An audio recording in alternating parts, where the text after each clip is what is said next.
In this tutorial, we'll cover how to log in to the Thimble.io Educator Platform to create a district user.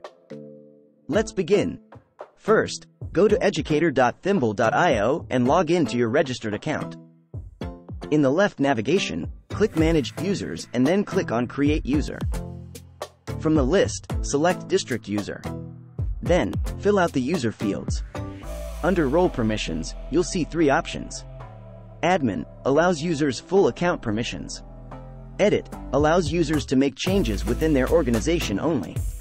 View allows users to only view their organization's information. For a district user, check all three role permissions. Once complete, click Save Details and confirm you'd like to create the user. If you run into any issues, please check out the knowledge base or reach out to our customer success team.